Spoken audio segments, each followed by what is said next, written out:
So we were discussing the properties of the discrete Fourier transform when we last met. That was before the autumn vacation. And now we will move on to the other properties of the discrete Fourier transform.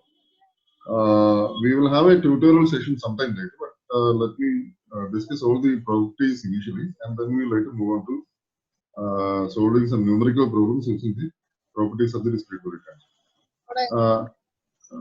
I request everyone to please mute their mics initially, and you can unmute them when you have any doubts to be asked or you need anything to be discussed. Okay. So we were initially discussing the properties of the discrete Fourier transform, and we had started with the linearity property. I hope that you remember what we had discussed earlier. The linearity property states that the discrete Fourier transform obeys. The discrete Fourier transform is a linear transform, which means that the discrete Fourier transform obeys the superposition theorem, which is can be explained as that the discrete Fourier transform obeys both the additivity and the homogeneity property, which are in fact the two conditions that are required to satisfy the superposition theorem. So we'll just summarize that. So if you have a sequence x1n having a discrete Fourier transform given by x1k, and a sequence x2n having a discrete Fourier transform given by x2k, then any linear combination of x1n and x2n will have a discrete Fourier transform given by the linear combination of their individual discrete Fourier transform. So that is explained here, and the proof is fairly straightforward. Whereas we had moved on to the next property, which was the circular shifting property of the discrete Fourier transform. The circular shifting property, that's a very important property, which is somewhat unique to the discrete Fourier transforms. I request someone to read this slide so that I can verify whether you remember what we had discussed about the modulo operations. Okay, Arvind Pala, you are there. So can you read what is written on the slide? Hello. Yes, go ahead. Yes. So if x of n has got an endpoint DFT given by x of k, Right. then x of n minus m mod n. You read this as where n lies between n minus m modulo n. You can read this as modulo n. Modulo n, where n lies between 0 and n minus 1, has got an endpoint DFT given by wn raised to mk into x of k. And the second relation is its dual. We will see the duality theorem later. The second relation, you can say that it's a dual. So it's quite similar that except the roles of the time domain and the frequency domain seem to be in the same. Now x of n minus n modulo n for 0 less than n less than or equal to n minus 1 is what we call as the this is what you call as circular shifting of a sequence. So x of n minus n, if m is positive, for example, if x of n minus 2 modulo n for 0 less than n minus 1 is a circular shifting in the positive direction. What we call the positive direction is the anti-clockwise direction, where you represent the direction of the arrow above the sequence. So x of n minus n modulo n represents a anti-clockwise, represents a counterclockwise rotation of x of n, the sequence x of n by m samples. So the proof you obtain by looking at the equivalent discrete Fourier series property, where you look at the periodic shifting, shifting a periodic sequence as shown here. So x of n was your original sequence. Let us form a periodic sequence x of x tilde of n would be original sequence x of n. X tilde of n with the original sequence x of n.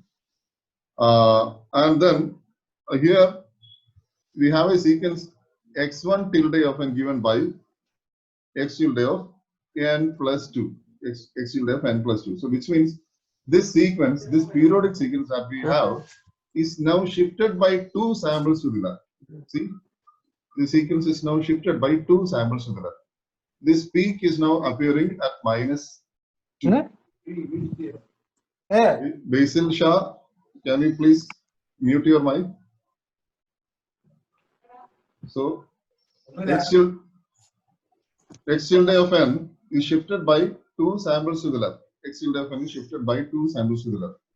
So we call this new sequence as, okay, Siddharth. Sir, it was accidentally done. Sorry, sir. That's okay. So x1 tilde of n is x tilde of n shifted by 2 samples to the left. So you see the peak now appearing at minus 2. So earlier the peak was at 0. Now the peak is at minus 2, right? So this is shifted by 2 samples to the right. Okay. So now let us look at one cycle of this periodic sequence. So this is x tilde of n plus 2 between limits 0 to n minus 1. X tilde of n plus 2 between the limits 0 to n minus 1. So now we are looking at one cycle of x tilde of n plus 2. So this you can also express as x of n plus 2 modulo n for 0 less than n less than n minus 1, because we had discussed the modulo operations in the previous class. And now let us compare these two sequences. The sequence here from 0 to n minus 1 and the sequence here from 0 to n minus 1. So what you have here is, so if I mark an arrow, a direction of rotation here, so I'll just use the whiteboard to illustrate that. So let me share the whiteboard now.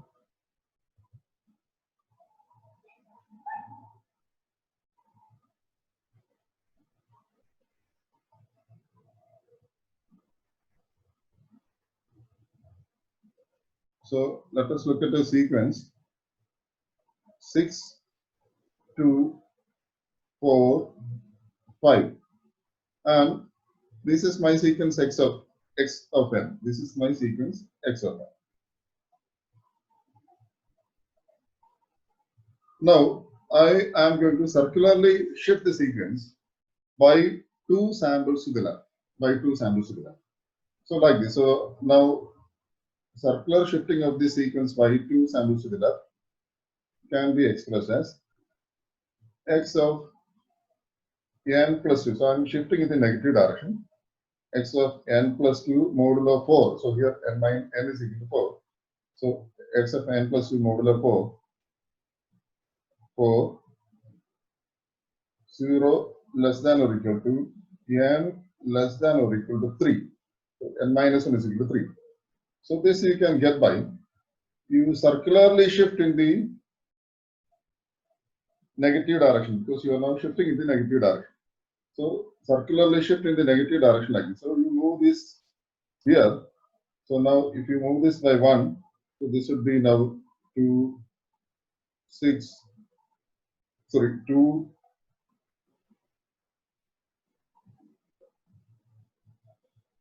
Pardon me, I'm not very familiar with the device even now. So it will take some time, I guess.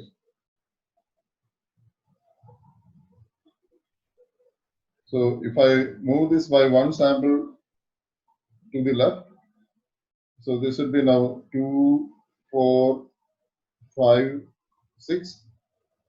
So this would be the sequence x of n plus 1 modulo 4, n plus 1 modulo 4, for 0 less than n less than or equal to 3.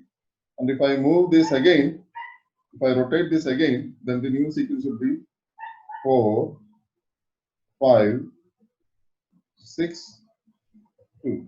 So what we have done here is I had shifted this by 2 samples in the anti-clockwise direction.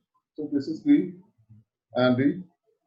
this is the clockwise direction, the negative direction. Clockwise direction being the negative direction. So likewise, if I need what is x of n minus 2 modulo 4 for 0 less than n less than or equal to 3, n less than or equal to 3, then the new sequence will be. So now I have to shift this new sequence by 2 samples in the positive direction.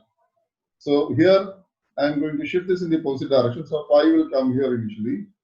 So 5 will come here initially, then 4 will come here initially. 4 will come as the first sample. So x of n minus 2 modulo 4 would be therefore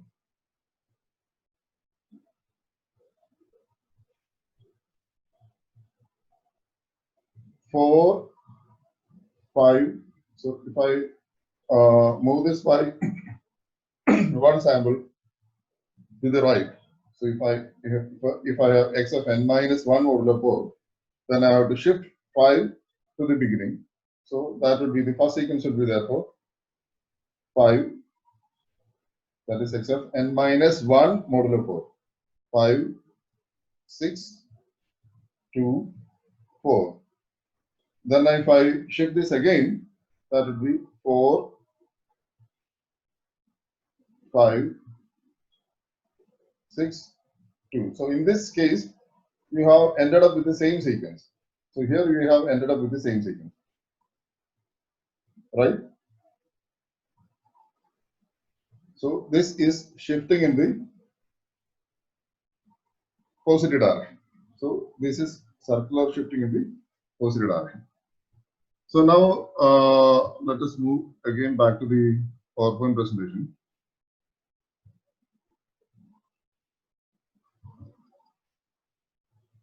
I hope this is visible.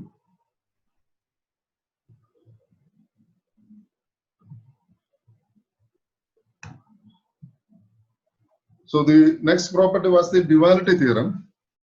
If x of n had an endpoint DFT given by x of k, then capital X of n, which is the sequence capital X of k where k is replaced by n. So what do you have here now? You have a new time domain sequence which has the shape of the spectrum here. So this sequence capital X of n has got the same shape as capital X of k, except that this capital X of n is a time domain sequence. So the shape of the signal is maintained here, except that the variable is now changed from k to n. So you are talking of a time domain sequence, and this will have an endpoint DFT given by n of n into x of minus k modulo n for 0 less than or equal to k less than or equal to n minus 1. So n of x of minus k modulo n, can someone interpret what is that? What will be x of minus k modulo n? What will be x of minus k modulo n? Anyone? Meenakshi, are you there in the class? Hello, sir. What is x of minus k modulo n? X of minus k modulo n will be some multiple of n, like divide that remainder of when k is divided by n. No, I am looking at x of minus k modulo n. Now let us start with what is x of minus k. What will be x of minus k? X of minus k will be like that mirror image or something. A mirror image of x of k. So now I hope you do understand that x of minus k modulo n refers to a periodic sequence, right? Yes, sir. Okay. So x of minus k modulo n refers to a periodic sequence. And what is one period of that periodic sequence?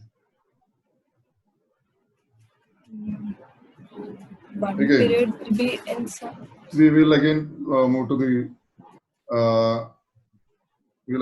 the whiteboard, and then we will try to illustrate that once again. Okay, so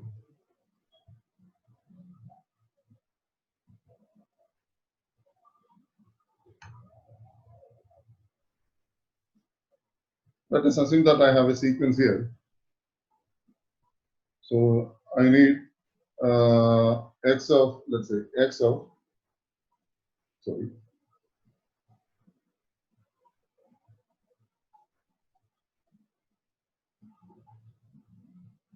x of n is equal to 3, 4, 5, 6. So let this be x of n. Okay. So I can think of a periodic sequence x tilde of n where 3, 4, 5, 6 is one period, right? So this is 3, 4, 5, 6, 3, 4, 5, 6, etc. So this is my periodic sequence. Now, if I need x of minus n modulo n, which is equal to x tilde of minus n, what will be the sequence?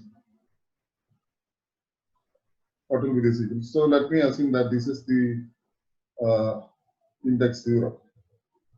So what will be the sequence? This is obtained by mirror reflecting the sequence x tilde of n, right? So how will I mirror reflect this? This would be 3. This would be 4. This would be 5. And this is 6. So here again you will have 3, etc. So the sample here after this is 3, 6, 5, 4, right? So this is my mirror reflected periodic sequence. And what is the period of this periodic sequence? So which means I am looking at x tilde, sorry.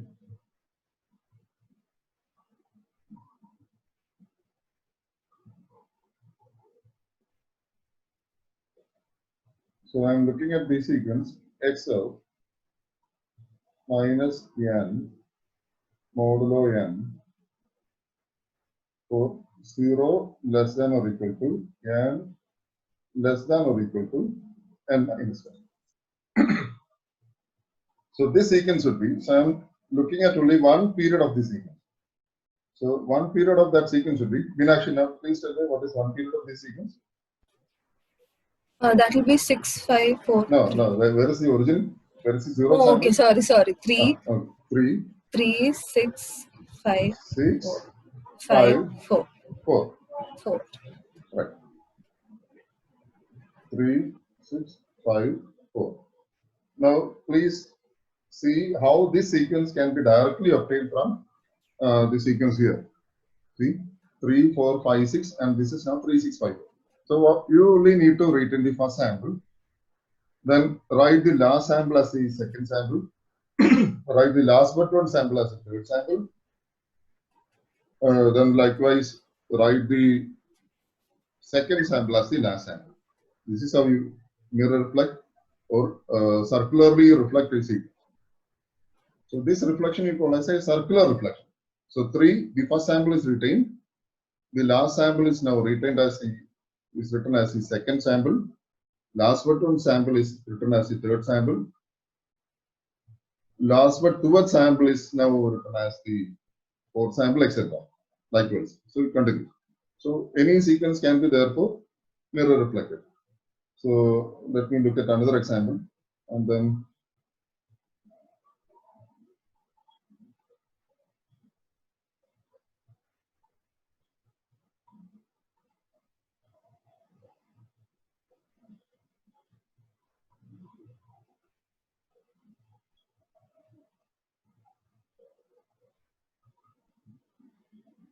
so let us look at this sequence. X of n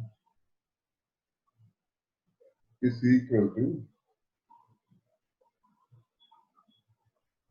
4, 3, 2, 1, 5. So there are 5 samples here. So I need you to tell me what will be x of minus n modulo 5. So minus n modulo 5 because there are 5 samples. For 0 less than or equal to n less than or equal to 4. So what is the sequence? Now Ashwin, can you tell me what will be the sequence? So we have seen how to circularly reflect a sequence now. So what will be the sequence? So which is the first sample? Ashwin class lunda. Is Ashwin there in the class? Ashwin is not present. I'll pick someone else.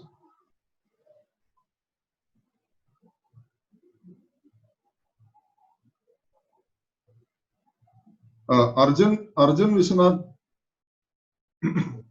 Arjun Vishwanath, you are there, right? Yes, sir. Arjun, please tell me what will be the circularly reflected sequence? What will be the first sample of the sequence? 4 itself. 4 itself. Very good. What is the second sample? Second sample will be 1. No, you have circularly reflected. You have not done any shifting. There are 4, 3, 2, 1, 5. There are 5 samples in the sequence. Okay.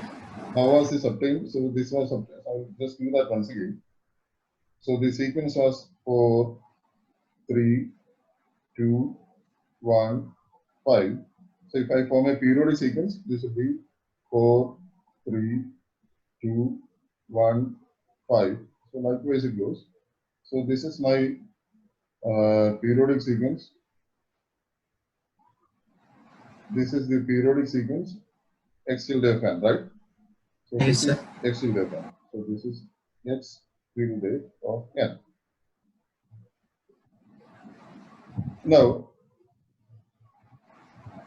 I need you to tell me what is x of minus n modulo 5. So which is equal to the mirror reflected sequence x tilde of minus n, right? Yes, sir. So this would be therefore, so if I put my origin here, what will be the sequence? This is equal to, so to mirror reflect the sequence, the origin stays at the same position. And now if I mirror reflect this, you will have 5 here, 1, then you will have 1 here, then you will have 2, 2, 3. and then you will have 3, right? And Yes. then again you will have 4, 5, 1, 2, 3. So this will be 4, 5, 1, 2, 3, 4, 5, 1, 2, 3, etc. So tell me what is one cycle of this? What is 4, one cycle of 5, this? 1, That will 2, be 4, 3. 5, 1, 2, 3. 1, So, 2, 3. 4, 5, 1, 2, 3. So this will be 4, 5, 1, 2, 3. Right? 4, 5, Yes, sir. 1, 2, 3. So how was this obtained? This was obtained by keeping the first sample as such, taking the last sample 5 and putting it as the second sample, taking the last sample 1 and putting it as the third sample, taking the last but 2th sample, putting it as the 4th sample, and taking the last but 3rd sample and putting it as the 5th sample and so on. So likewise, you can mirror reflect any sequence. So Okay, sir. this is important because we need this to look at the next most important property of discrete Fourier transform, which is called as a circular convolution. So I will do this once again so that you get the hang of this entire operation. So without resorting to the periodic sequence, you should be able to write what is the circular reflected sequence. So you'll need both circular reflection and circular shifting. So then we will combine circular reflection and circular shifting. So let me look at this sequence. 8, 6, 4, 5, 9. Then let me put this as 3. So this is x of n. Now what is the circularly shifted sequence? Arjun, you can tell me that. So that should be easy now. So we have, Okay, sir. what is the first sample? 8, 8, 3, 3, 9, 9, 5, yes, 4, and 6. 6. Okay. So now this is understood. Okay, so I will now stop the screen sharing and then move back to the presentation.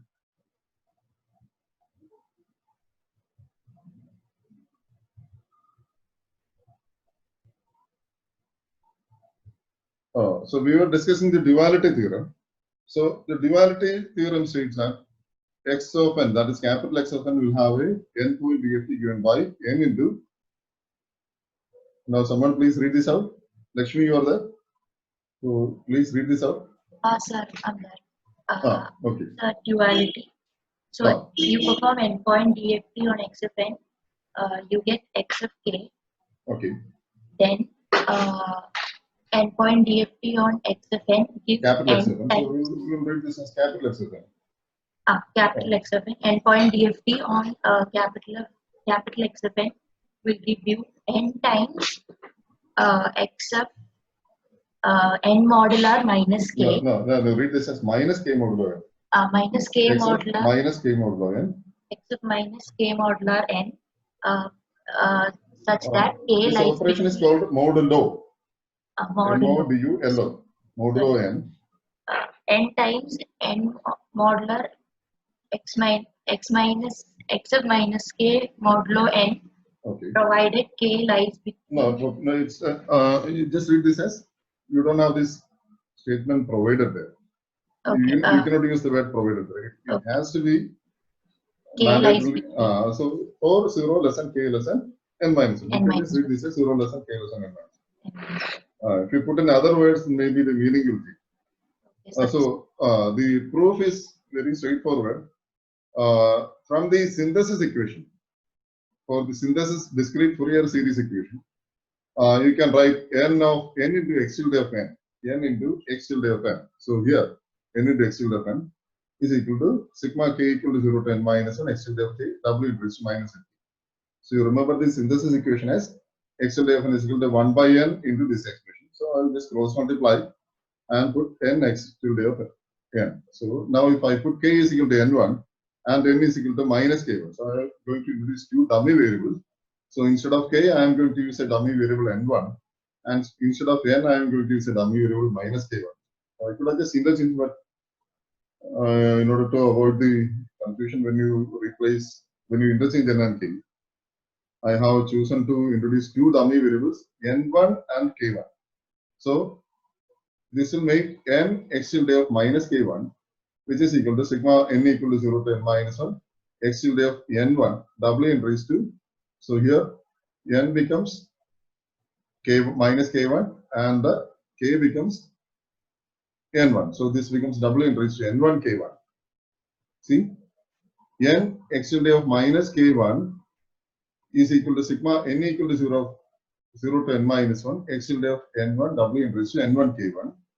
So this implies that now I will replace k1 by k and I will replace n1 by n. So this will imply that n into x tilde of minus k, n into x tilde of minus k is equal to sigma n equal to 0 to n minus 1 x tilde of n into w raised to nk.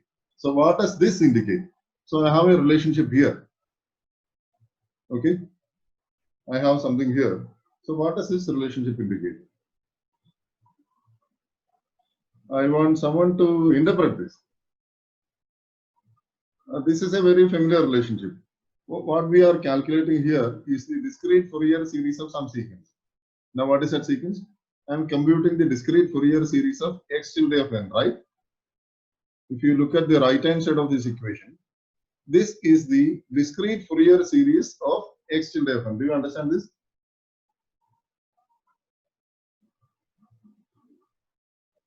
I'll call someone out. Arya Jagakrishnan, you are there in the class, right? Arya? Sir, yes, sir. Arya, go back to your discrete Fourier series equation. So the DFS equation was sigma n equal to 0 to n minus 1, small x tilde of n, w n raised to nk. So instead of small x tilde of n, I have capital X tilde of n. So this indicates the discrete Fourier series of capital X tilde of n. Or in other words, I can write n into x tilde of minus k is the discrete Fourier series of x tilde of n, right? Yes. Okay. So if I take one cycle of that, so one cycle of x tilde of n is x of n, capital X of n.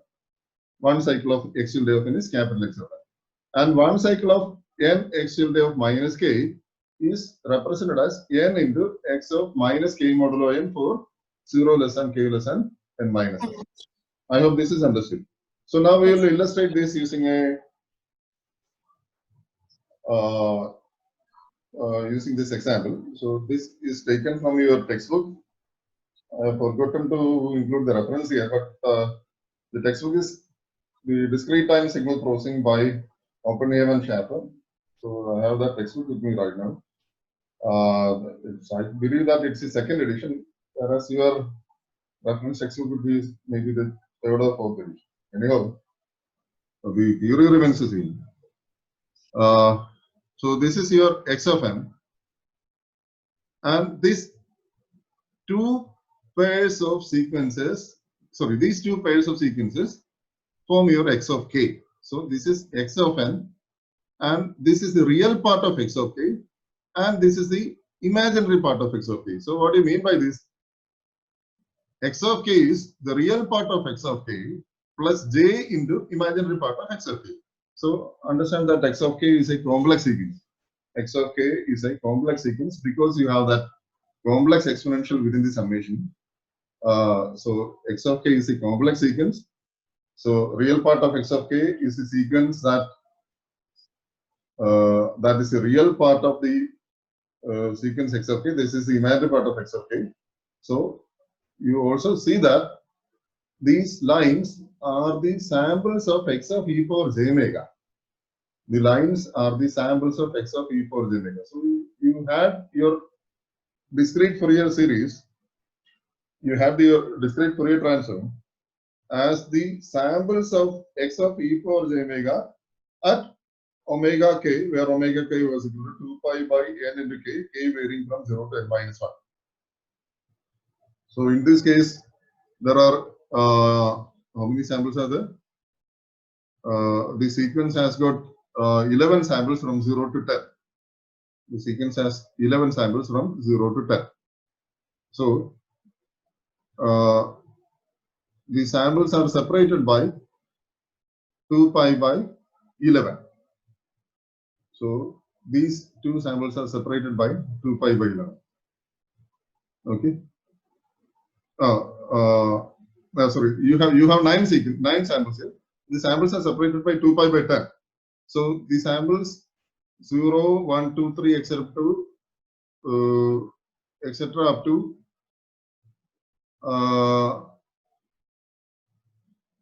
okay, etc. up to 9. So these are your original sequences. 0, 1, 2, 3, etc. up to 9. So you consider there are 10 samples. Now its DFT also will have 10 samples. So 0 to 9. And this is the real part of the DFT, and this is the imaginary part of the DFT. Is that understood? Now you have taken n to be equal to 10. So this is somewhat misleading because you have a dot here at the point 10. So you should not have had a dot there. So maybe you can consider the samples 0, 1, 2, 3, 4 are all equal to 1, and the samples 5, 6, 7, 8, 9 are all equal to 0. So you don't have the sample here. So there are 10 samples in the sequence x of n. Okay, and now its DFT also will be a 10-point DFT, and that DFT will be a complex sequence. So x of k is a complex sequence. This is the 10-point sequence. This is the 10-point sequence, which is the real part of x of k, and this is the 10-point sequence, which is the imaginary part of x of k. You note that there is no sample here. We have not shown any sample here. This sample would be the same as this, right? So this would be the beginning of the next cycle of x of k. So that is why you only have samples from 0 to 9. So you have samples only from 0 to 9. So this is the same as that of this sample. So which means this is the beginning of the next cycle. So it would again go like this. So it would again go like this and repeat the same shape from 0 to 9. Okay, so that's about your sequence x of k. X of n has got a DFT given by a real part and an imaginary part. Now, the duality theorem looks at capital X of n. So what is capital X of n? Capital X of n is the same sequence x of k, except that I have changed my variable from k to n. So this is a time domain sequence. So this value is equal to 5. So here the real value is equal to 5. Then you have this value, then 0. So this is having the same shape as this sequence. And the imaginary part is having the same shape as this sequence. So understand that capital X of n is a complex valued sequence, right? Is it understood? Capital X of n is a complex valued sequence. Capital X of n is a complex valued sequence. Okay. And now its DFT would be n into x tilde of minus k modulo n. N into x tilde of minus k modulo n. So n being the number of samples. So number of samples is 0, 1, 2, 3, 4, etc. up to 9. So which means there are 10 samples. So 10 times x of minus k modulo n. X being small x of minus k modulo n. So again, I will go back to my Microsoft whiteboard, and then we will again see how this can be reflected.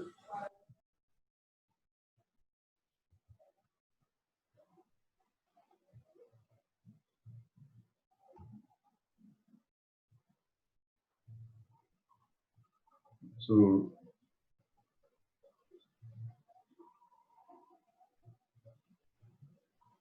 I had the sequence 1, 1, 1, 1, 1. Then the values were 0, 0, 0, 0, 0. So there were 5 samples, right? 10 samples, right? So this is the sample 0. And now this sequence has to be circularly reflected. So this is my sequence x of n. And therefore this would be n. So this direction would be n. Now I request you to write what is n into x of minus k modulo n for 0 less than or equal to k less than or equal to n minus 1. How will you write this? So n into x of minus k modulo n. So what is n here? Anyone? Let me ask somebody. N is equal to 10. So n is equal to 10. So this should be multiplied by 10 definitely. So this is equal to, what would be the first sample? Let me write 10 into, what is the reflected sequence? X of minus k modulo n. So you write the first sample as x. 1. Then what will be the next 0, sample? 0, Right. 0, 0, 0. Then? Are they over? 0. Then. And then 1, 1. Then you have all the 4 rows. 1, 1, 1, 1. Okay. So this is what is shown there.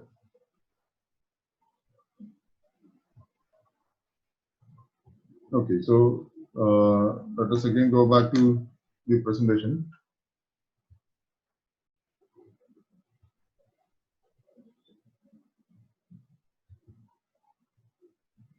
Now, so this is the sequence here. 10 into x of minus k modulo 10. So this is the illustration of duality theorem.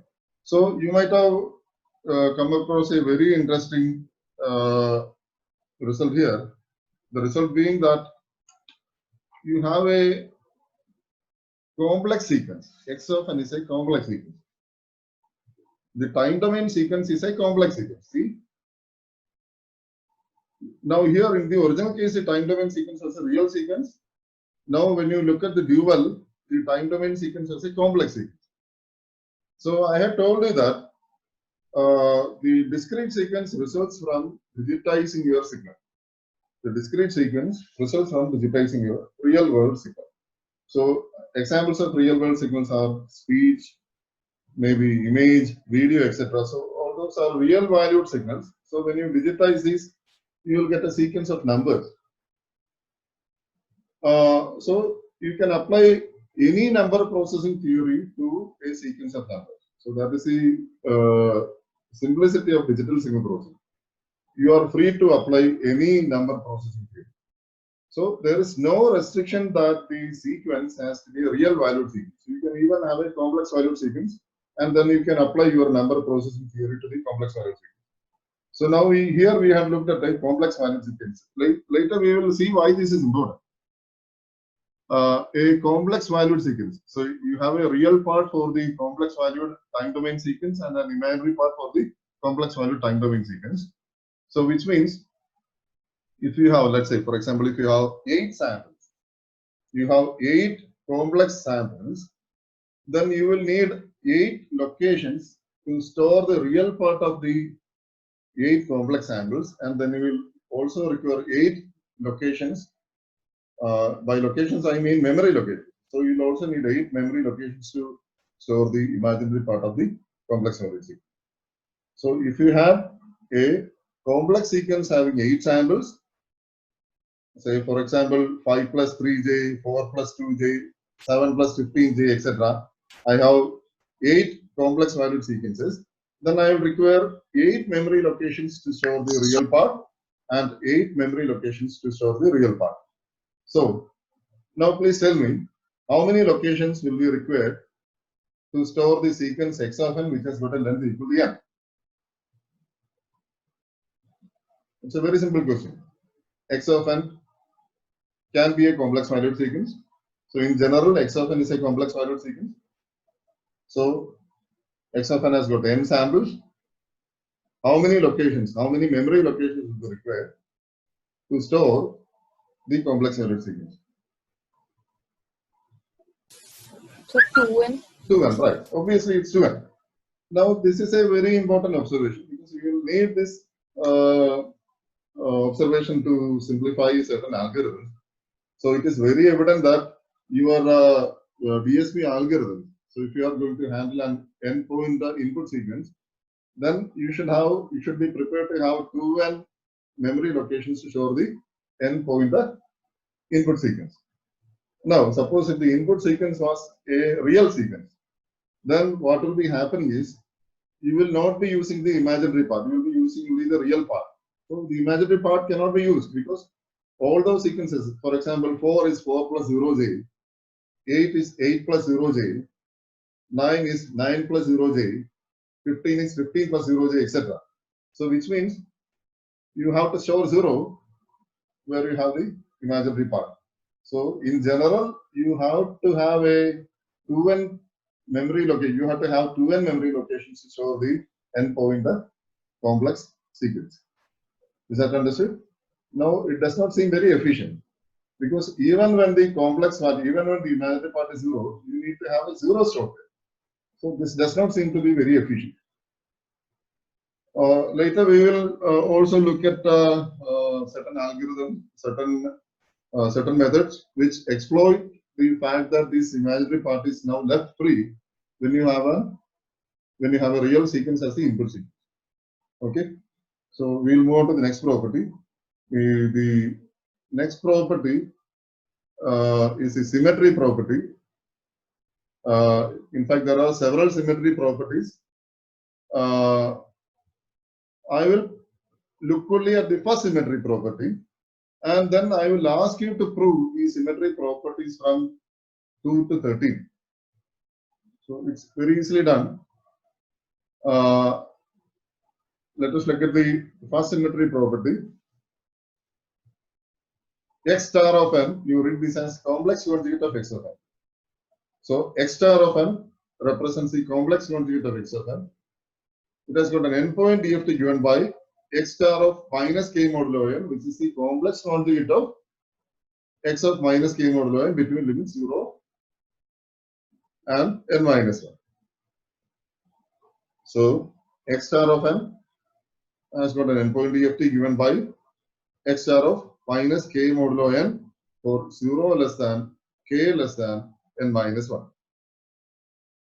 You can also write its dual. So that's also possible. You can also write the dual of this relationship. The proof is again straightforward. You know, you only have to look at the corresponding property of the discrete Fourier series. So x tilde of n has got a expression that you can write as the synthesis equation. So x tilde of n can be written as 1 by n sigma k equal to 0 to n minus 1 x tilde of k w n raised to minus n k.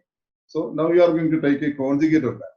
So x tilde conjugate of n would be 1 by n sigma k equal to 0 to n minus 1 x tilde conjugate of k into conjugate of w n raised to minus n k, that will be w n raised to n k.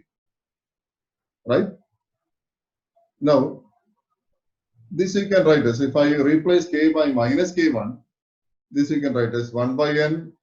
So k1 equal to 0. So when k equal to 0, k1 equal to 0, and when k is equal to n minus 1, k1 is equal to minus n minus 1. So this you can write as x tilde star of minus k1 w n raised to minus n k1. W n raised to minus n k1. So which you can write as, so I have 1 by n sigma k1 equal to 0 to n minus 1 x tilde star of minus k1 into w n raised to minus n k1. Why? Because you are summing over one cycle, and that cycle can start from 0 to n minus 1, or maybe the cycle can start from minus n minus 1 to 0. So you are adding over one cycle. So this summation over one cycle would be the same for both the cases, because you have a periodicity here. So you have periodicity for these two functions. So this can also be written as 1 by n sigma k1 equal to 0 to n minus 1 x to the star of minus k1 w equals to minus n. Since it is summation over one cycle, now I will replace k1 by k. So this you can write as 1 by n sigma over k equal to 0 to n minus 1 x tilde star of minus k w equals to minus n. Now please tell me, what is this expression? What you have here is, the inverse DFS of x tilde star of minus k, right? This is the inverse DFS of x tilde star of minus k. So if I take one cycle of x tilde star of n is represented as x star of n, and one cycle of x tilde star of minus k can be represented as x star of minus k modulo n for 0 less than k less than or equal to n minus 1. You can also write the dual property. In fact, the dual property comes as one of the properties that you have to prove. So these are the properties. So I am not going to go into greater detail. We will use these properties, or we will try to prove these properties when we look at some numerical examples for this section. That is when you look at the tutorial sessions. Say for example, you can look at the first property. So the first property is x star of n, that is complex conjugate of x of n, has got an endpoint DFT given by x star of minus k modulo n for 0 less than k less than n minus 1. So let me look at x star of minus n. So if you have x star of minus n modulo n, I should also have written this as 0 less than n less than n minus 1. Then you have an endpoint DFT given by x star of k. So that minus sign, if I put a minus sign here, this minus becomes a plus. So that's very easily proved. Now if you add x star of n plus x of n, then you will get twice real part of x of n. So that way you can prove the third property, fourth property, etc. So I'm not going to prove all these properties. So we will leave the proof for another day. or maybe we will work out the questions, or maybe we can even try proving these properties by yourself. So I suggest that you try proving the properties number 2 to 13. So all these properties directly follow from the first property. Okay, so anyhow, we will revisit all these later. So now we move on to the most important property of discrete Fourier transform. This, in fact, has got the greatest practical application among all the properties of the discrete Fourier transform. So we will see why this is important now. Now, you read this as if x of n has got an endpoint DFT given by capital X of k, and if we have h of n which has got an endpoint DFT given by capital H of k, then this term would be new to you. This is not familiar to you. You will read this as x of n point circular convolution. So remember this word, n point the circular convolution. So you have studied linear convolution in the previous semester. Now we have something known as a circular convolution. So you have seen two properties where you have replaced linear by circular when you move from DTFT to DFT. One was this shifting. Linear shifting was replaced by circular shifting, and this reflection, instead of using the word reflection, now we use the word circular reflection. So x of n point circularly convolved. So now we have replaced we have put a new adjective, circular. So x of n point circular convolution with h of n has got an endpoint DFT given by x of k into h of k. Right? It has got an endpoint DFT given by x of k into h of k. Now, can someone tell me what was the equivalent property for discrete time Fourier transform? You had studied that in the previous semester. You had studied a similar property which you called as the convolution theorem for the discrete time Fourier transform. You don't have this circular there. You just called it as the convolution theorem. You call it as a linear convolution theorem. You do not need to specify that it's a linear convolution. If you do not mention anything, if you just say that it's a convolution theorem, it's obviously it's a linear convolution theorem. Now, can someone tell me what was the linear convolution theorem for DTFTs? Let me see if you remember that.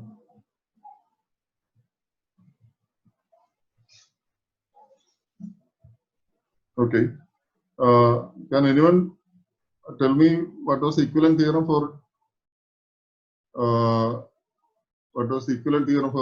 DTFT?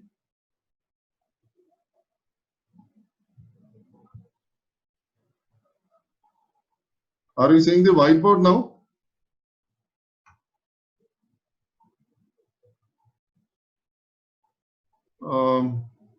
Abhishek? Yes, sir. Okay. Now, Abhishek, can you tell me what is the equivalent theorem for DTFT? What was the equivalent theorem for DTFT? Convolution of x1 into x2 equals x1 of omega into x2 of omega. You have used different notations there. You are looking at DTFT. So I had mentioned that we will use the notation x of e power j omega. E raised to j. X of e raised to j omega. So I know that certain texts use the notation x of omega, but that might confuse you if you read through certain papers. So I suggest that you represent it as x of e power j omega, especially to indicate that x of e power j omega is periodic. That is, the discrete frequencies are periodic. So let me write that equation here. Sorry.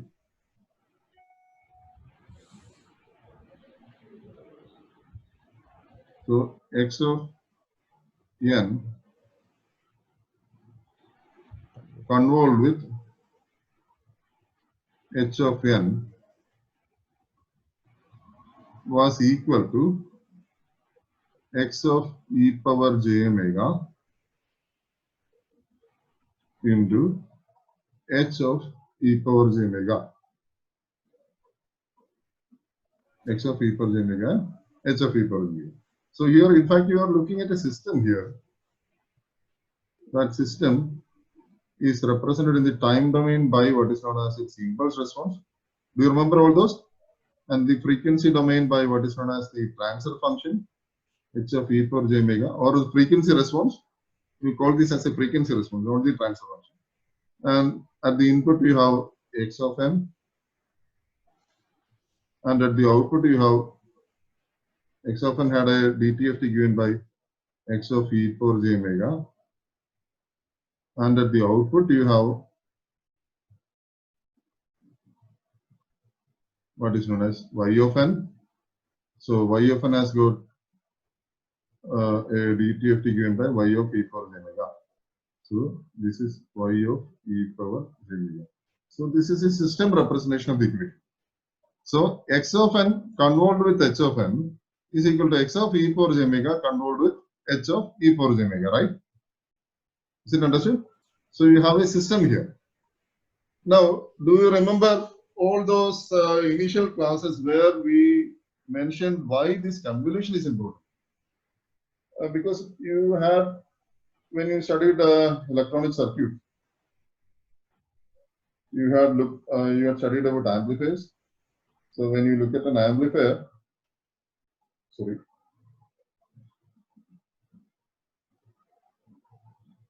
So when you look at amplifiers, so an amplifier, let's say an amplifier having a gain equal to 100, if I give an input, so since I'm looking at these discrete sequences, let me look at the input x of n. This is just 100 into x of n.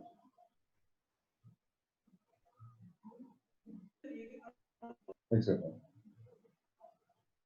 So if this was a continuous time signal, this is x of t, then the output would be 100 into x of t. Now this is just a multiplication. Let us see whether you remember our discussions when we had initially introduced convolution. So an amplifier performs a multiplication. That's the input signal is multiplied by 100. Whereas here you have a more complicated expression here, where the input signal is convolved by what is known as an impulse response to give you the output. So here you only have a multiplication. So what is therefore the necessity of a convolution operator when you look at signals and systems? Can anyone tell me why this is not practical? This will never happen. Let us see whether you remember our discussions, initial discussions when we discussed signals and systems. That is very important. Why is convolution important? Can you tell me why convolution is important?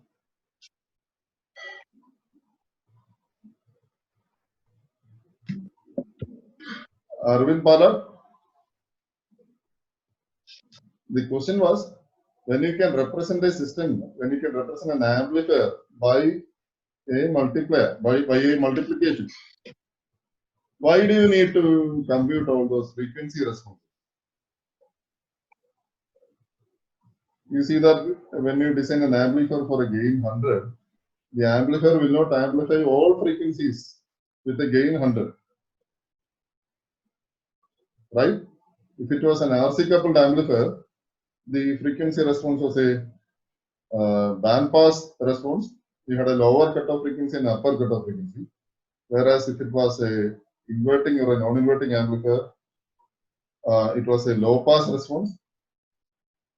You had an upper cutoff frequency beyond which the amplifier will not amplify.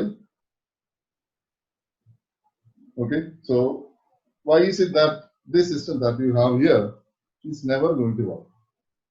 It's never going to happen. Let me see whether you remember this. No, sir. See, this is a very important result which you should not forget. I will reiterate this once again. This will happen only if the system does not have any memory. You remember that this will happen only if this system does not have any memory, which means this system should not have any capacitances or inductances. It should be a purely resistive system, which will be an alternator in that case. So if it's a pure passive resistive circuit, then this is going to be an alternator. And if you have some active device that provides amplification for all frequencies, you can have this system, but that system will not have any memory. That system cannot have any memory. You had discussed the relevance of the convolution by looking at this factor. Say if you have a system that contains any capacitances or maybe inductances, then the output will be a function of the, say for example, if I have a capacitance will store the previous voltages, so the capacitor will charge from voltage sources, so the output therefore depends on, say for example, like this. So if you have a resistance and a capacitance, what is this? This is your low pass filter, right? Resistance and a capacitance.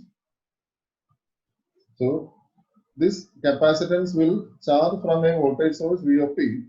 So if the voltage source was like this, if this was a voltage source, then the capacitor will charge exponentially, like this. Is that clear? Is it Yes, sir. understood? Yes, Okay. sir. So the capacitor remembers the previous value of the voltage source. So if you had some other voltage source, then the output would be different in this case. So when the capacitor charges from a voltage source, it is actually say V of 100. So I will call this output as Y of t. So Y of 100, Y of 100 is the value of Y of t at t equal to 100. Will also depend on the values of V of 100, which is the present input. It will also depend on maybe V of 99 point, so since it's continuous time, 99 point, let's say 001, V of 99.000001 or 2, etc. So it will depend on all the values from minus infinity to the present, right? Is that clear? So Y of maybe 100 can be written as, or in general I can write Y of t. Y of t can be written as, so Y of t maybe can be written as some function. I will call this as A into Y of t. A is a constant plus B into Y of, let's say, t minus 1 plus C into Y of t minus 2. In fact, there's a whole lot of values in between, because I can look at Y of t minus 0.00001, etc. Because this time domain variable is a continuous variable here. So this would be simpler if I talk about a discrete case, where now this can be written as, if I look at a discrete case, maybe I can write this as Y of 100 is equal to, say, some constant A1 into V of 100 plus, I'll put this as A0 plus some constant A1 into V of 99, because we don't have samples in between, plus some constant A2 into V of 98 plus etc. plus some constant AK into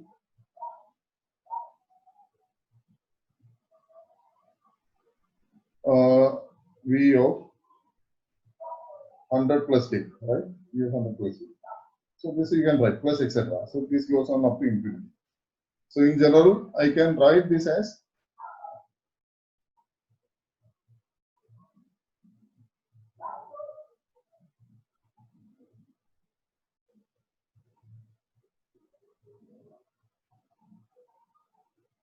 so in general I can write this as say I'll replace a b etc. by h of 0 h of n etc. So I can write y of t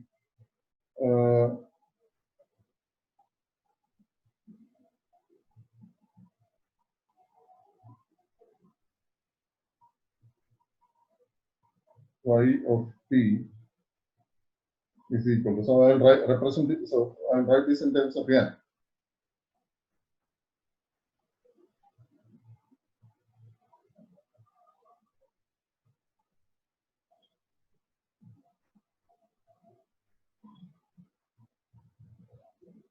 Y of n is neutrally dependent on the value of x of n.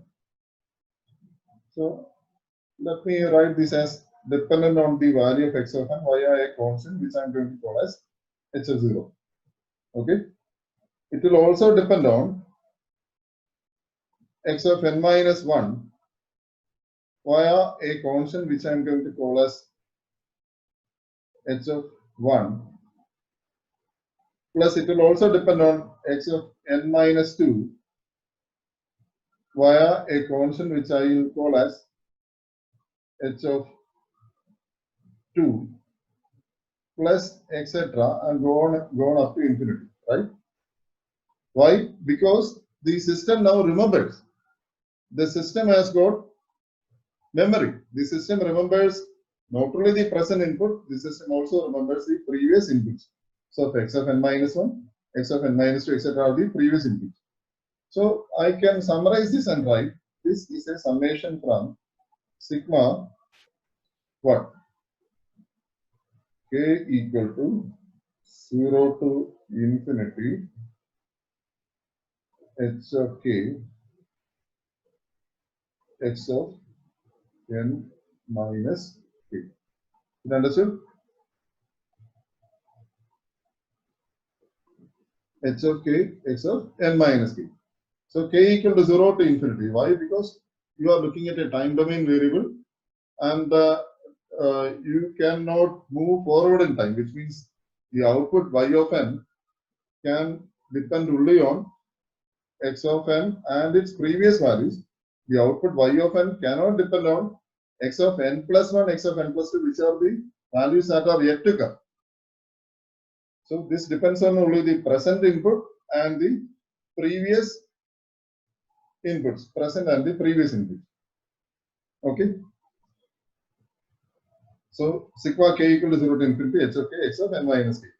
So since it's a time domain system, the time domain system output cannot depend on the inputs that are yet to come. So which means the output cannot anticipate the input. You have some property there associated with this statement. This property you have called as the causality property, which we have studied in signal senses. Now, if the system was a spatial domain system, instead of a time domain system, if the system was a spatial domain system, then I will call this as f of, so instead of space, I will use maybe m to represent space. F of m maybe can be written as sigma, let's say L equal to minus infinity to plus infinity, maybe h of L x of m minus L. Now this depends on the present sample. So since it is space, I have told you that you can move forward and backward in space. You can move forward towards the left, towards the right, towards the front, towards the back, etc. in space, but you cannot move forward in time because you only have the samples that are with you till now. You cannot anticipate what is x of n plus 1. Whereas in space, when you look at space, so if this is a scale, so if this is 1 centimeter, you already have the value that is at 2 centimeter. But if this is in seconds, if this is 1 second, and if this is the present time instant, you do not know what is going to happen at the next time instant, right? Okay, so now the conclusion is that you cannot have, the conclusion is that you cannot have a perfect multiplier to represent a system. You can have a perfect multiplier to represent a system only when the output y of n can be written as a constant k into x of n. This can be realized only when you have a system like this, k to produce an output y. This is the input x multiplied by k to produce an output y. Now, what does it mean? What does this mean? This system cannot have any memory, which means this system, if it's an electronic circuit, it cannot have any capacitance or any inductance.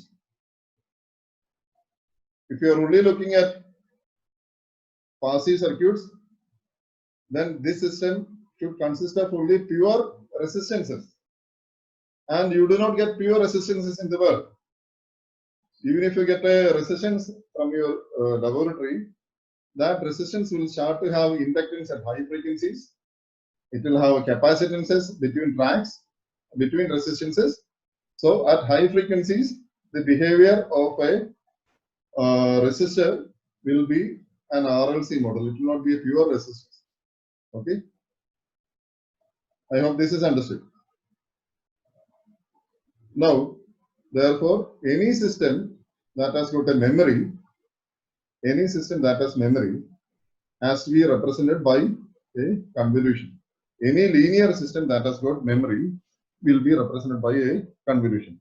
Any memoryless system can be represented by a multiplication.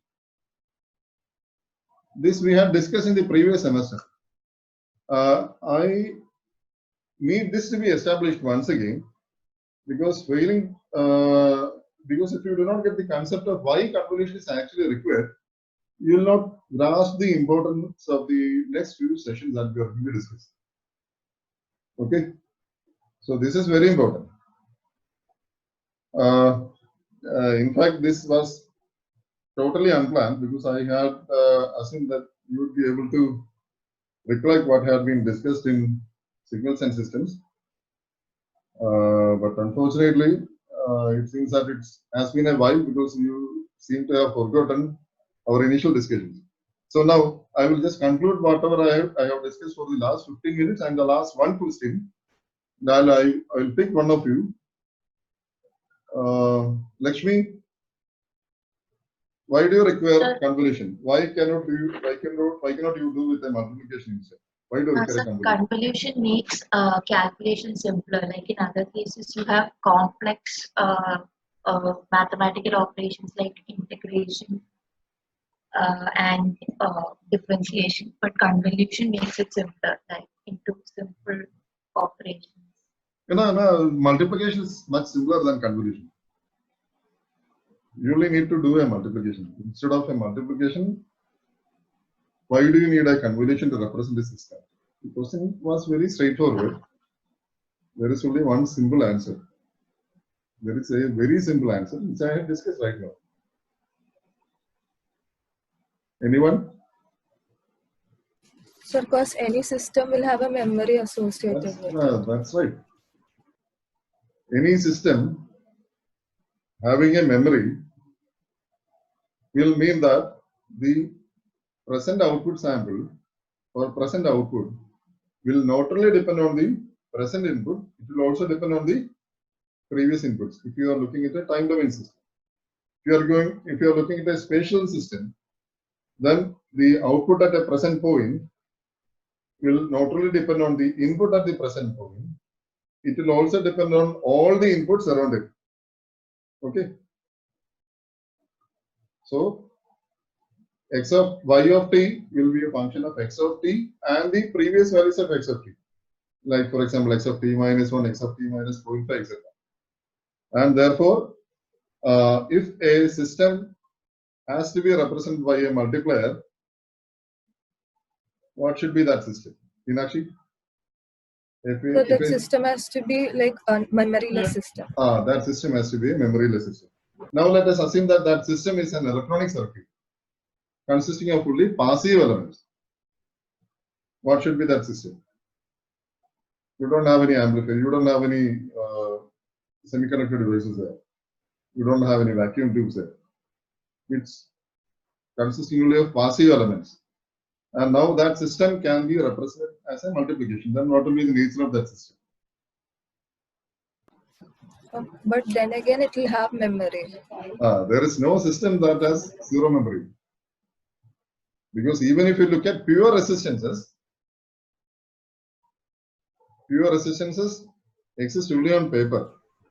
Yes. You do not have pure resistances.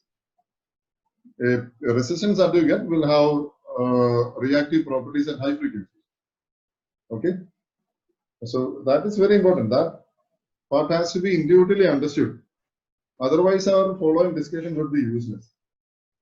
Convolution is important because systems, all practical systems, have memory. Convolution is important. Convolution is the method to represent a system because the system has got memory. Is that understood? So any system having memory has to be represented by a convolution operator. So this was totally unplanned. So I will stop for today. I believe that I will need to conduct one more class in addition to the class on Friday this week itself. Otherwise, I will not be able to complete my discussion. So the discussions on convolution was totally unplanned. Okay, so I request you to go through our discussions on convolution when we had done that in the signals and systems course. Okay, so we'll stop this for today.